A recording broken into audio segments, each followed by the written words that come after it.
When you see that I booked those flights, I was so hyped because I was like, this is what I talking about.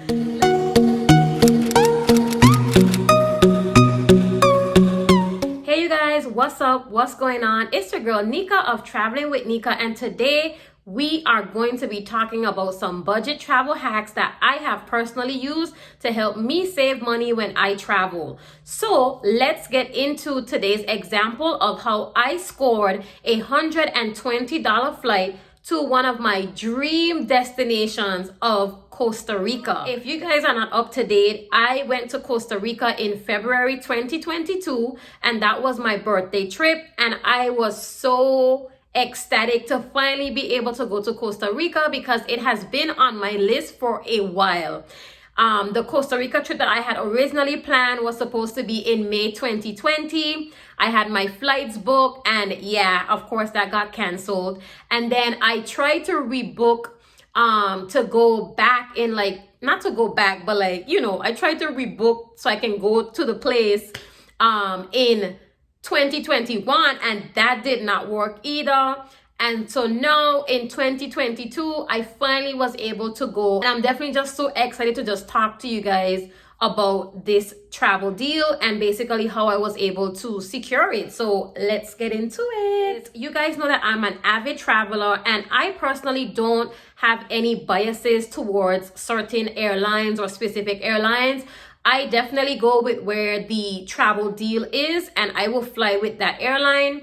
You know, I don't have any problem with flying with like budget airlines like Spirit and Frontier, etc. Right? So this flight deal was with Frontier Airlines, and one of the reasons why I definitely love this flight is because we were able to fly directly from the States with a nonstop flight to Costa Rica, to the capital of Costa Rica, which was San Jose. So that, for one, was a big plus because we didn't want to have to like stop, you know, places and all of that stuff. So having a flight that was nonstop with Frontier was definitely a plus. The other thing that was very attractive to myself when I was planning the trip, because I went with a group of my friends, was the price point, right? Like, I also like to save money, of course, when I am traveling on things like my flight, so I can use my money towards things like my experiences and my accommodations. So when I saw that the flights, originally when I had just decided that I wanted to go to Costa Rica, the flights were ranging around like $200 and something, which was still not bad at all. But what I began doing was tracking the flights using Google Flights to see when the flight would drop in price. So about 2 months out from the trip, so we went in February 2022, so about 2 months out, so December 2021, I saw that the flights were actually fluctuating between $160 to $180. Remember, I'm using Google Flights to use their analytics and their tools to be able to see those flight changes, the price changes, right? I saw that it dropped literally like under $200. So I was like hype at that point, like, let's go. I'm about to get like a steal of a deal for me and my friends. We outside, right? So because I already had a trip planned around December, I had 2 trips in December actually, and the first trip that I went on, I knew, of course, that I was going to be traveling out. So I then initiated to use my budget travel hack, which is going to the airport and purchasing flight tickets directly at the airport counter with budget airlines like Frontier and like Spirit, for example. This is a budget travel hack that I have used for years, and I have always gotten discounted tickets at the airport counter. So for example, because that flight was fluctuating, I was actually able to secure the flight by purchasing directly at the Frontier airport counter for $120 round trip.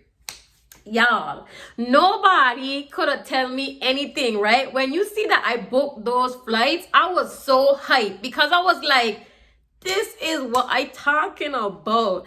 Like, honestly, guys, the one thing I always tell you guys when it comes to traveling often is finding where the deals are. Not only in regards to the destinations, but finding those deals when it comes to the different airlines and, you know, trying out different things. So for me, the savings that we were going to be getting on Frontier surpassed even getting, you know, a flight with another airline. As an example, at the time, JetBlue was about like, I think like $340, and that was for their basic fare.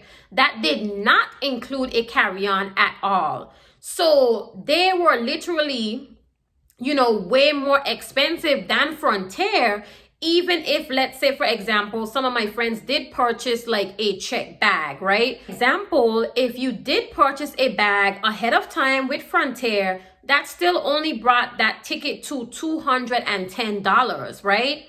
And it was still a very substantial amount of savings compared to, you know, with comparing JetBlue to the Frontier ticket. So it was a no-brainer to go with Frontier. When it came to bags, I made sure that, you know, my friends were aware if they were purchasing bags that they should purchase them ahead of time to save. My other friend and I, we just used the personal item that is an allowed luggage for budget airlines like Frontier and Spirit, and that goes for free. That's another tip that I have to give you guys is, normally when I fly on budget airlines, it's probably for a quick trip. The only time I would say I've gone for an extended period when I have flown on budget airlines is when I've been traveling home. So that will be the time where I definitely would check a bag ahead of time and just pay, you know, for the bag to and the bag from. But normally if I'm flying with budget airlines, it's definitely for a quick trip. So I'm 95% of the time just going to be bringing my personal item, which I have a American Tourister under-seater luggage. You can probably just Google that or search for that on Amazon. The prices have gone up a lot on these. I guess they're just like super popular now. I've had my bag for years, since I started really using, you know, these budget airlines like years ago. So I've been using the same suitcase forever, okay? So that's that when it comes to the bag. And then the other thing is, remember, or let me tell you guys now if you don't know, even though that you can purchase seats on these budget airlines to, you know, basically confirm like, okay, I'm sitting in this seat, you don't have to purchase seats. They literally have to assign you a seat. The only reason they offer you that is because if you're basically going to be like a picky person where it's like, okay, I'm not sitting in no middle seat, I'm not sitting in the aisle seat, I only want a window seat. To be honest, all the seats that I've pretty much gotten with these budget airlines, it's definitely at least been a window seat majority of the time. But I'm not as, you know, picky when it comes to seats. So I've never purchased a seat in advance because I just wait until I am checking in and they would basically assign a seat to me for free. So that's another misconception of budget airlines. People think that you have to pay for the seat, and that's actually not true. You will be assigned a seat by the airline for free. You don't have to pay for anything in advance unless you are trying to secure a very specific seat and that's your preference. Okay? All actually ended up in the same row, which was super cool. Even though the tickets were not where we all purchased it together, if that makes sense, because I did split up the purchases, which was very nice of Frontier. And I definitely think it's because the flight was purchased like 2 months in advance, so they definitely probably had the capacity to just put us all seated together. Of course, nothing is guaranteed, but we were definitely happy that we were able to be seated together for no extra charge. And the next thing I know a lot of people talk about or have concerns about is that, okay, like they don't give you like snacks and stuff like that. Honestly, that's not a big deal for me personally. I normally always eat something before my flight. Especially like if it's like a morning flight, I'm gonna get me some breakfast, because even if you did fly on an airline, you know, that gave you like snacks and stuff, them snacks can't do nothing for my stomach, baby. Like I have to actually get food. So normally I'm always already purchasing something for myself to eat, either right before the flight or on the flight itself. In regards to this specific trip, my friends and I, we literally just went to Starbucks, got our snacks, got our breakfast, got our drinks, and we were on that plane. We were fine.